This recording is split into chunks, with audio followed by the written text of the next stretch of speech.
Be tier. If you're watching this right now, you're looking to optimize Nvidia control panel for more performance and FPS in your games. So without wasting any more time, let's dive right into it. Let's launch Nvidia control panel. There's a few ways to do this. The easy and the fastest way is to click anywhere on your home screen and find Nvidia control panel from your drop down menu. If you can't find it right here, you can also search for it in the search bar. Now that we have launched Nvidia control panel, we can start getting you more FPS and performance. For the people wanting to know what are the most important parts, I've highlighted them in the list and I have timestamps down below, so feel free to skip ahead. First up, adjust image settings with preview. This is a big one, as it fundamentally changes how your graphics card is going to be utilized when smoothing out edges of objects. Unless you have a top of the line GPU, I suggest clicking on Use My Preference and moving the slider all the way to Performance. Clicking Apply, and you're done with this section. Now on to Manage 3D Settings, which is arguably one of the biggest ones in Nvidia control panel. Let's first make sure we've clicked on Global Settings. Within Global Settings, we are going to find Low Latency Mode. We're going to turn this one off, as it's very CPU intensive. This is especially going to make an impact if you have a weaker CPU. By turning this off, you'll both receive higher frame rate and less FPS spikes that causes stuttering in your game. Moving on to max frame rate. I typically will leave this option off, therefore putting no restrictions on my overall FPS cap. But if you want to remove some unnecessary load on your CPU, I recommend setting this to your monitor's native refresh rate. Now let's find OpenGL Rendering GPU. This is a quick step that could be impacting your performance heavily. Set this option to your main GPU, otherwise Windows might use your integrated graphics. Next up, Power Management Mode. This is another quick and easy step that will result in more FPS and performance. Make sure to click to confirm maximum performance.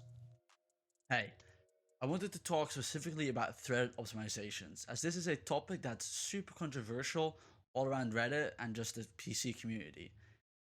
So let's do a little dive into what it actually means. So what it does, it distributes tasks from your Windows over multiple cores in your CPU. Now, different CPUs have different amount of cores and threads. And based on your specific CPU, this is an option that should be on or off, and it can make a big difference in our performance. I have a quick little showcase, there you go, of the different popular CPUs and their amount of cores, so you know roughly where you'll be at. Now, if you have over 8 cores, and doubling that will be 16 threads, I recommend turning this on, as it will allow all the cores to be used effectively in the multi-core rendering process. However, if you're running on a lower end CPU that might have 6 cores or even 4 cores, turn this option off. Trust me, this will make a big difference for your computer, and I hope this clarified up a little bit. With all that said and done, make sure we click Apply to save all of our global settings and the things we've changed, and now move on to Configure Sound and Physics. PhysX allows for the simulation of realistic physics in computer graphics environments. This includes the simulation of fluids, cloth dynamics, rigid body interaction, and soft body dynamics. While physics can run on the CPU, it is optimized to take advantage of Nvidia GPU cores, which can handle complex calculations way more efficiently than the CPU could. Make sure this is set to your GPU.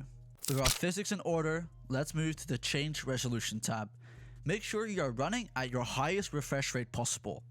If for some reason you are not seeing the proper refresh rate option in the drop-down menu, go to the resolution selection and look for an identical resolution, but without the word native behind it. Select that and check your refresh rate once more for your correct refresh rate. Scrolling down will reveal some color settings. Make sure you've selected Use Nvidia Color Settings, then change Desktop Color Depth to 32-bit, Output Color Depth to 10 BPC, Output Color Format to RGB, and finally the dynamic range to full. Then click Apply and you'll be done. With that in order, let's move on to the Adjust Desktop Color Settings tab. In here we will find a bunch of personal preference settings and should be set to your liking completely.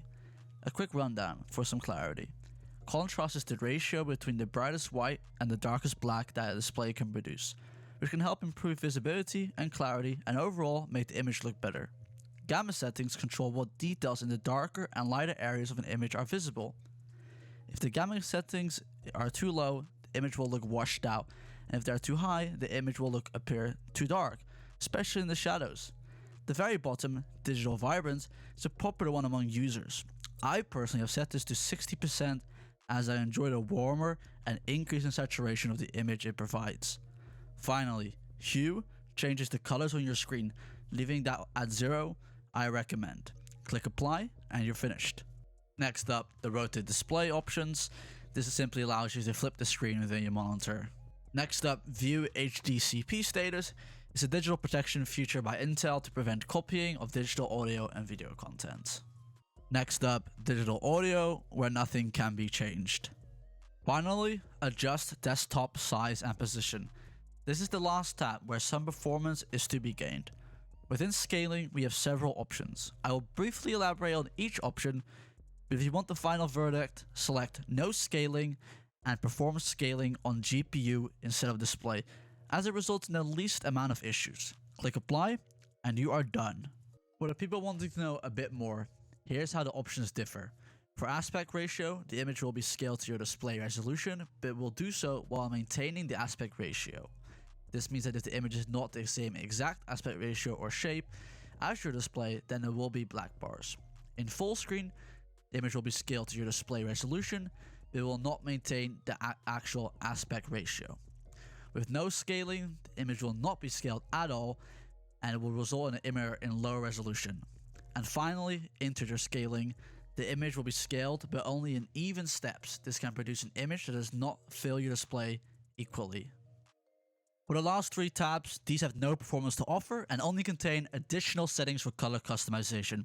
If you feel you've missed a part, I have timestamps throughout the video. Make sure you click apply, then close the application and enjoy your new Nvidia control panel. Now that you have a fully optimized Nvidia control panel, go dive in your favorite games. And please let me know down below if you saw performance increases. Also make sure to check out my channel below for more performance tutorials. OPT out.